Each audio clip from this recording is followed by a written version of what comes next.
এক নাবালিকার অপহরণকে কেন্দ্র করে শুক্রবার রাতে উত্তপ্ত পরিস্থিতির সৃষ্টি হয় গোসাইগাঁও সদর থানায়। সারা অসম বাঙালি যুব ছাত্র ফেডারেশন, আক্রাস ও বিটিসি বাঙালি যুব ছাত্র ফেডারেশন এবং বজরং দল গোসাইগাঁও থানা ঘেরাও করে তীব্র প্রতিবাদ জানায়। দেখাচ্ছে ছবি আপনাদের। উল্লেখ্য, আপনাদের জানিয়ে রাখি যে গোসাইগাঁও মহকুমার ভোমরাবিল গ্রাম থেকে এক 14 বছরের কিশোরী গত 9 এপ্রিল বিকেল থেকে নিখোঁজ হয়ে যায়।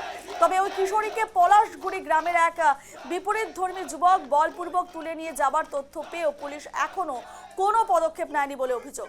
এর প্রতিবাদী দল সংগঠন ক্ষুব্ধ হয়ে শুক্রবার রাতে গোসাইগাঁও থানা ঘেরাও করে পরিস্থিতি উত্তপ্ত করে তোলে। সমগ্র ঘটনাকে লাভ জিহাদের ঘটনা বলে অভিযোগ করেছে দল সংগঠন।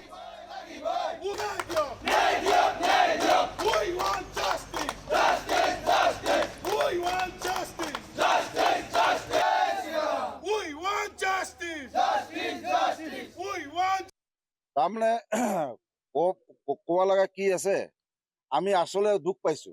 দুখ এইটো কাৰণত পাইছো যে আসলে আমাৰ এই গোসাই গাঁওখনত কি হৈ আছে।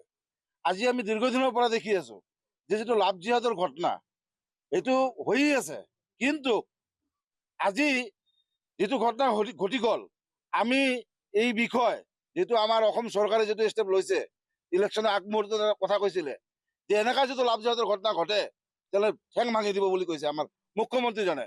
কিন্তু মুখ্যমন্ত্ৰীক আমি এইটো আহ্বান কৰিম, যেহেতু এইটো উচিত ব্যৱস্থা নলয় তেনেহ'লে আমি যিমান হিন্দু সংগঠন আছো আমি এতিয়া প্ৰত্যুত্তৰ দিম।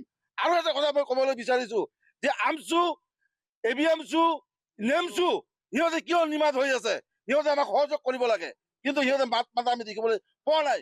যেহেতু আপোনালোকে যিটো শান্তি বিচাৰে যিটো বিটিআৰ অঞ্চলত, তেনেহ'লে আপোনালোকে আহক, আমি এই ছোৱালীজনক উদ্ধাৰ কৰি লৈ আহিম। আৰু যদি আপোনালোকে যদি আমাক সহায় নকৰে তেনেহ'লে আপোনালোকৰ ব্যৱস্থা আমি আগন্তুক দিনত ল'বলৈ বাধ্য হ'ম। স্পষ্ট কথা আমাৰ।